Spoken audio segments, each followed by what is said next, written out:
Chapter 14. Cora.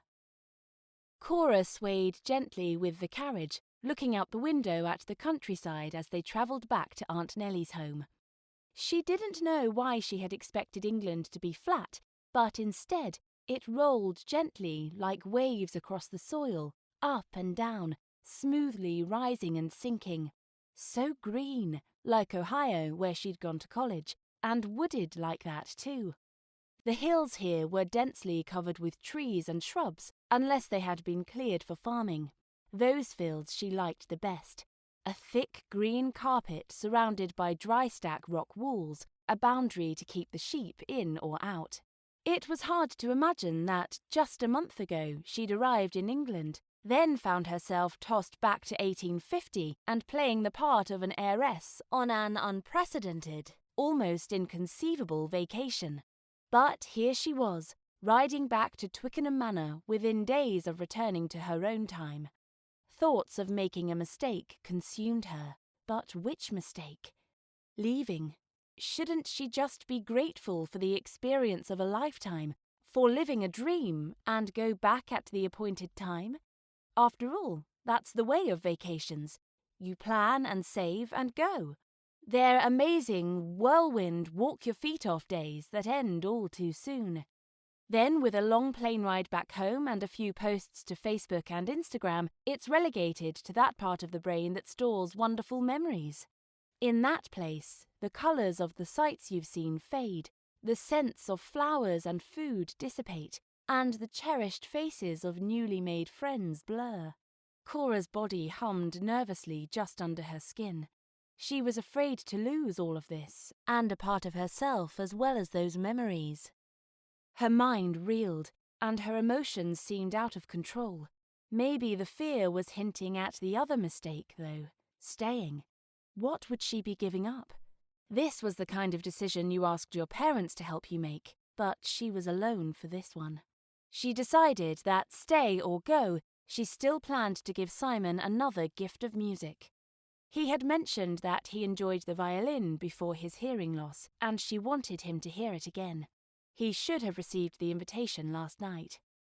A week ago, the carriage had been alive with conversation as they travelled to Everett's house. But today, Lucy, her mother, and May also seemed to prefer the quiet of this journey back. When they arrived, Aunt Nellie burst out through the door, her purple hem bouncing as she hurried to the carriage when they stopped. The footman hustled to reach the handle before she did and opened the door, then helped the women down. "You've been gone so long! What a trip you've had, ladies! Your rooms are ready and bath water will be taken up." Nellie gathered them around as a hen pulling chicks under her wing and led them up the stairs. "Your comfy beds await you, where you can rest, ladies. Come down for tea if you like, or I'll see you at dinner." Aunt Nellie dropped off the women at the various rooms until only she and Cora were left in the long hallway. "Are Rhys and Caitlin still here?" Cora asked. She wondered how their vacation had gone. "Yes, they've had quite a time of it too. So much has happened to you all, but those are their stories to tell." Nellie gave Cora a little hug at the door.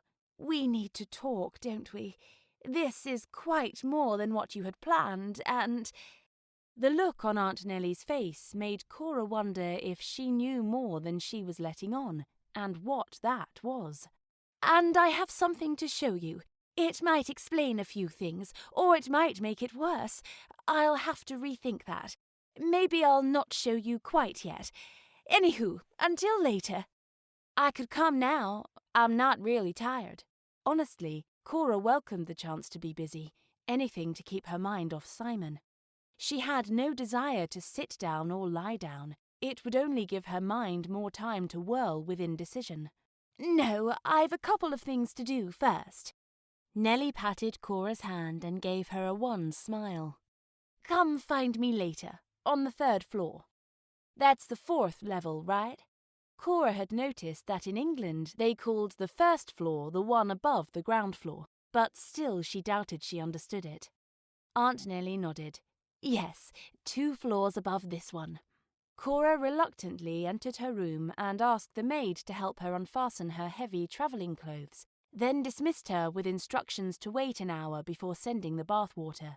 As soon as the door closed, Cora shrugged out of the dress and several layers of petticoats. The chemise was enough for a quick session of exercise. She began stretching, lunging, and warming up. When worry crept in, she concentrated on her taut muscles, or exhaling and pushed it from her mind. The Krav Maga routine was an easy mental shift. She had always imagined an attacker and visualized the various ways to incapacitate or damage them. Her arms drove, and her legs leaned or kicked with power.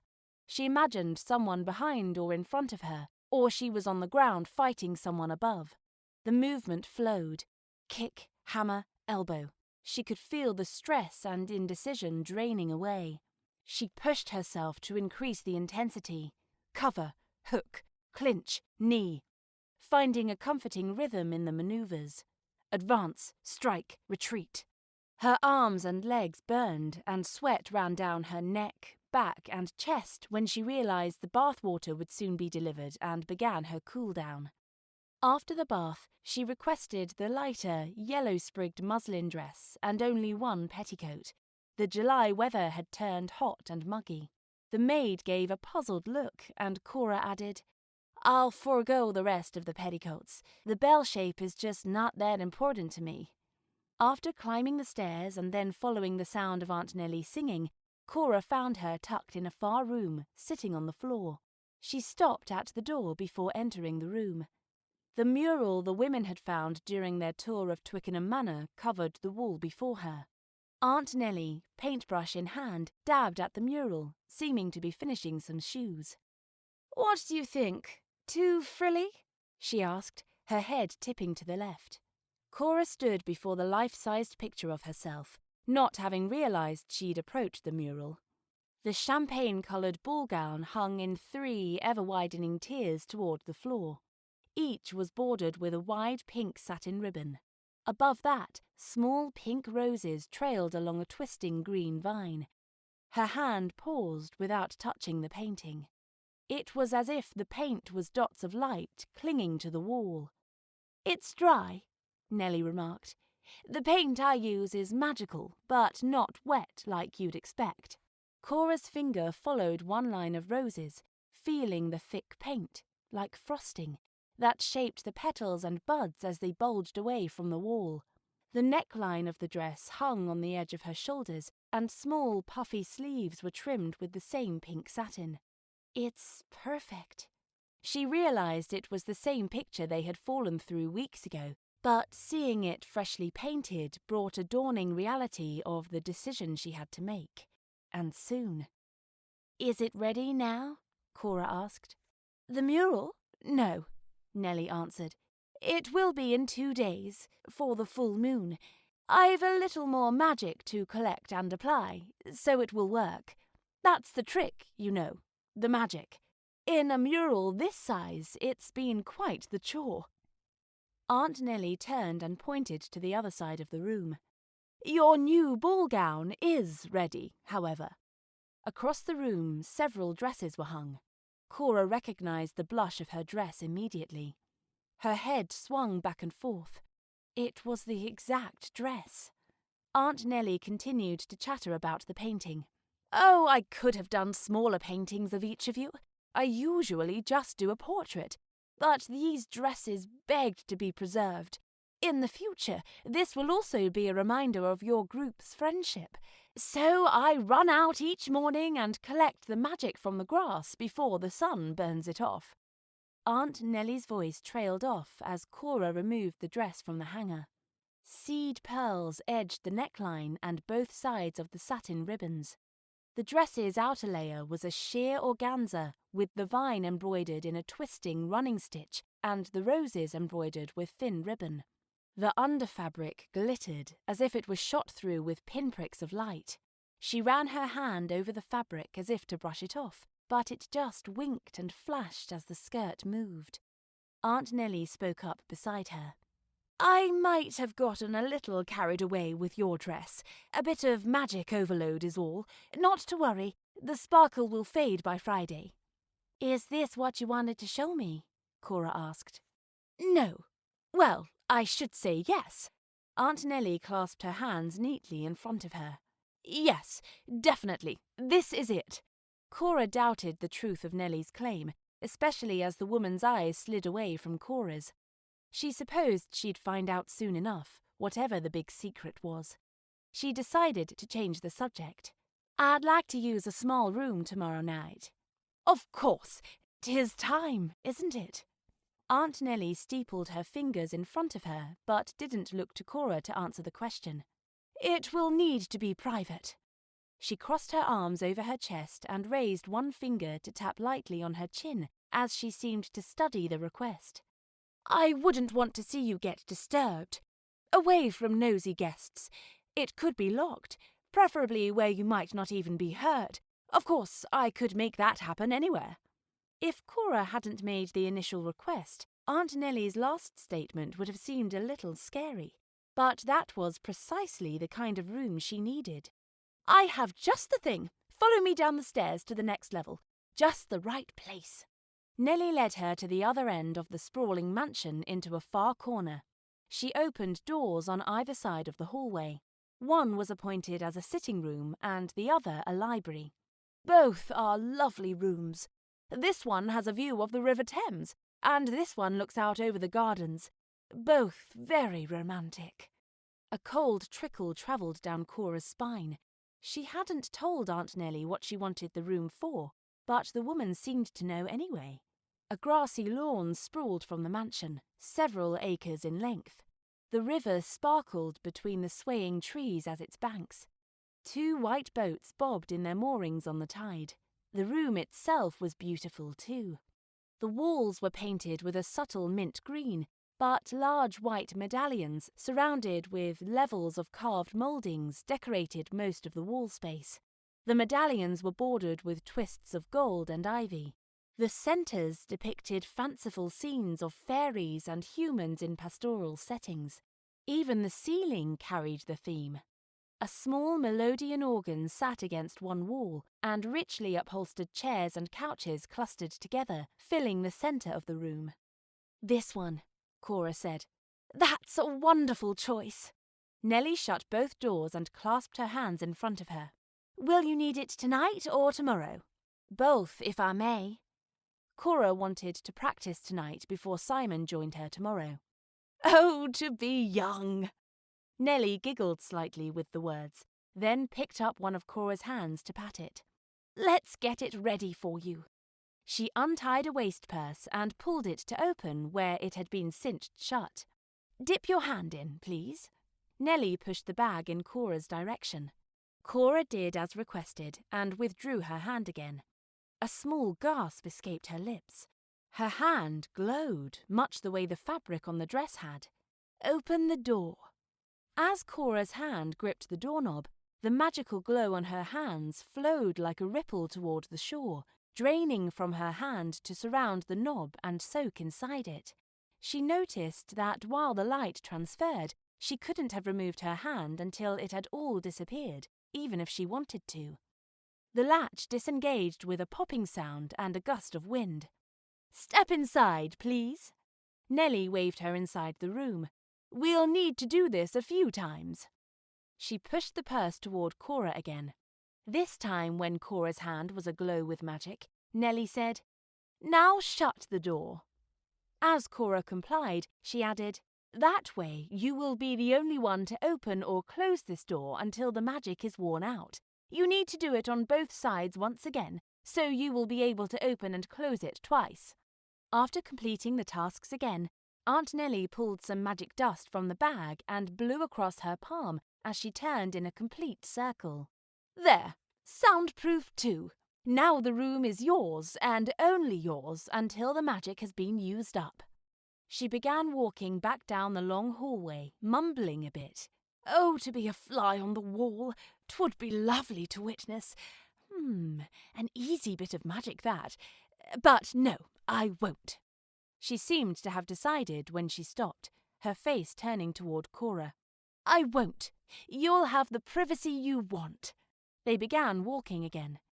It's a lovely story, but it's your story. Cora wondered what Aunt Nellie went on about.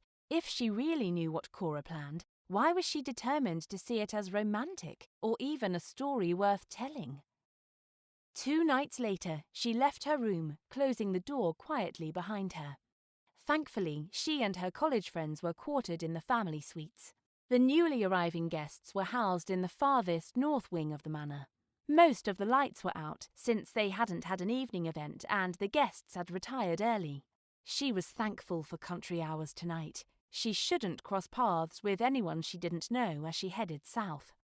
Cora sneaked across the house half an hour before she had invited Simon to join her for the recital. She didn't want to risk them being seen together, ducking into a deserted hallway.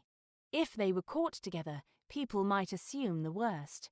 She thought how strange it was to have to sneak around just to meet with a friend.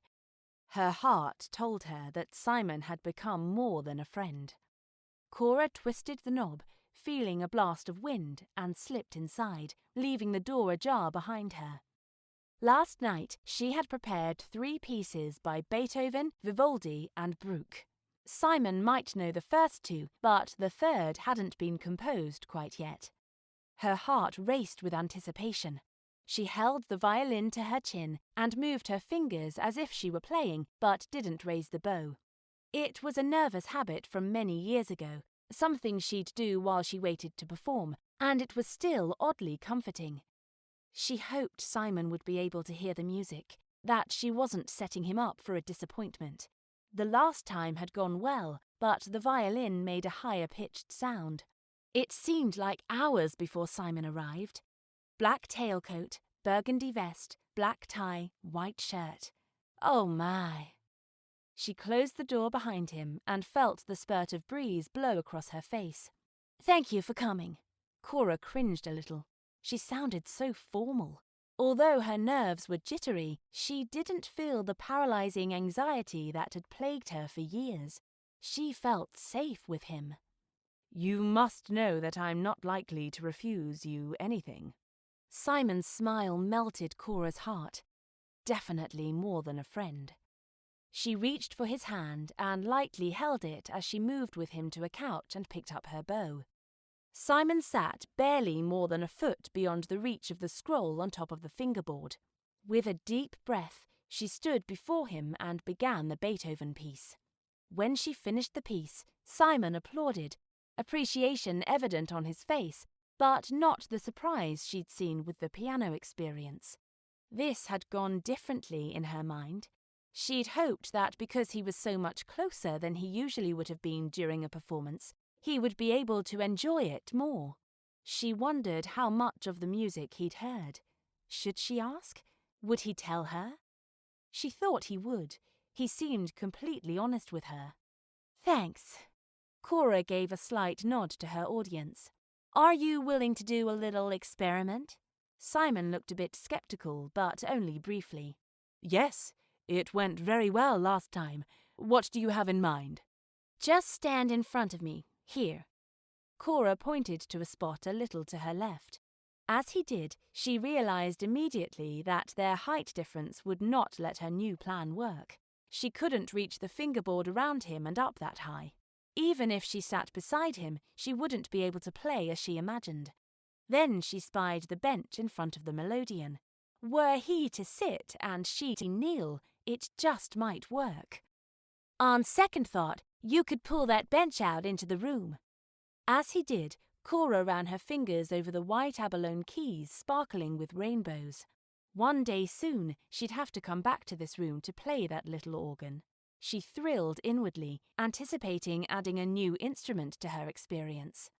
With the bench in the open space, Cora said, "Now have a seat on the end and straddle the corner, not like you normally would sit on this bench." Simon complied and looked at her expectantly. "I'm going to kneel behind you and—" Simon stood abruptly. She smiled nervously, wondering if she'd crossed some line of propriety. She laid her hand on his forearm. "It's okay. If you sit there, then I can place the violin under your jaw as I play it. It's an experiment, remember?" Simon sat back on the edge, but he didn't look comfortable. More like he was perching. Cora knelt behind him with her feet hanging over the edge of the bench. She leaned forward and put her hand on the top of his shoulder, while in his right ear she said, "Please scoot back until you feel my knees." Simon shook his head slowly, as if telling himself that he shouldn't, but he slid back anyway. When he was in the right spot, Cora asked, "Please hold this," and passed him the bow. She settled the violin under his left jaw, then reclaimed the bow. "I'm going to play across you now." Her left arm stretched across Simon's shoulders, and her hand took position on the fingerboard. Then she leaned against his back, rested her cheek behind his right ear, and held her bow above the strings. Simon stiffened a bit, but Cora played the first notes. His shoulders relaxed, and he leaned a little into the instrument. It was working. She continued to play, the music and the man filling her senses. She loved the smell that was uniquely Simon. Something about the way his soap mixed with him was alluring. She closed her eyes and swayed with the music, and felt Simon move in rhythm with her. When she finished the second song, Simon's hand covered her hand holding the bow and brought it to his lips. He kissed her wrist and said, "Thank you." Then he took the bow and the violin from her and stood to place them on a chair near him. "You're welcome, but I have another song." When he turned back to her, Cora sat back against her ankles. His eyes were dark and intense. This was what a sparrow must feel like caught in the gaze of a cobra, completely mesmerized. He shrugged out of his tailcoat, laying it over the back of the chair, then took 2 steps and again sat on the bench, facing her and with one leg on each side. Cora, watching, felt frozen, not from fear, but from powerful curiosity, longing. Simon's gaze and his smile, smouldering. She was aware of every movement he made, causing a string of firecrackers to ignite within her. She wanted to be held by him. Cora swung her legs around to sit on the bench, and he pulled her into his embrace, her legs resting over his right leg as he cradled her to him.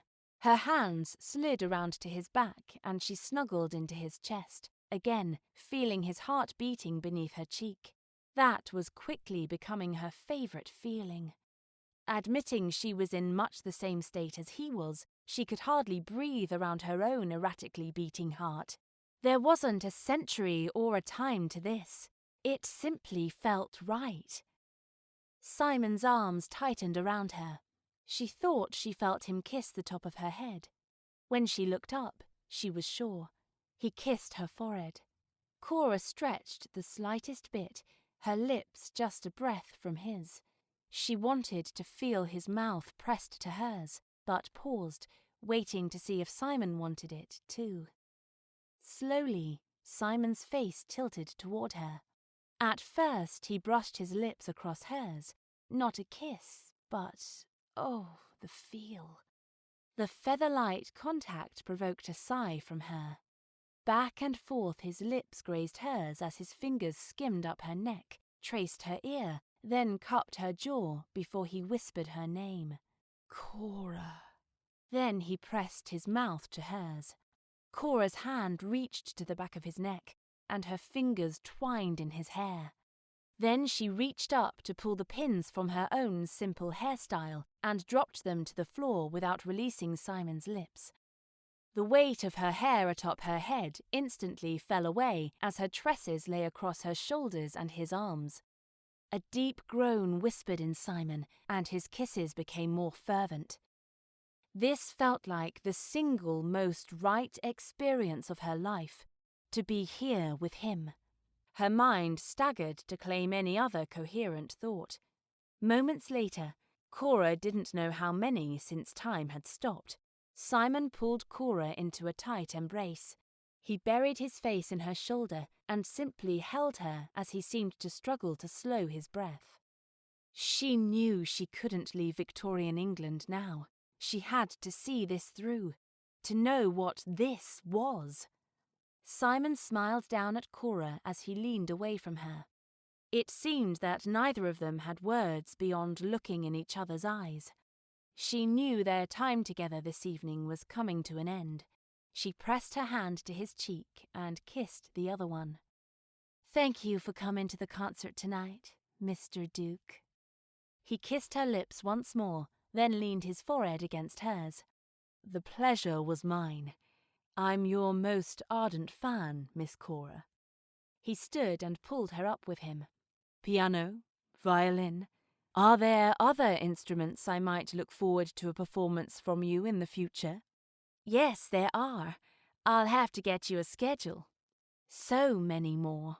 Ideas spun with the excitement of reintroducing each one to him. Her heart leapt with happiness to share her music with him. Anxiety had fled. One incredulous eyebrow quirked up with surprise.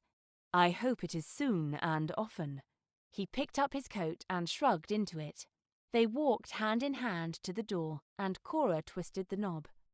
The rush of wind that had astounded her earlier was not the most amazing magic she had felt this evening. Her blood still simmered, and her head buzzed from the other magic she and Simon had shared. Then he kissed her hand and slipped out the door. Cora crossed the room back to the violin and packed it away. She sat on the sofa and reclined her head against the padding for a moment, the case in her lap. A plan began to form. She'd have to talk with Aunt Nellie in the morning about all the possibilities of time travel. When she had dressed for bed, a note slipped under her door. "Dearest, lovely Cora, I am quick becoming a music lover. Always yours, Simon. P.S.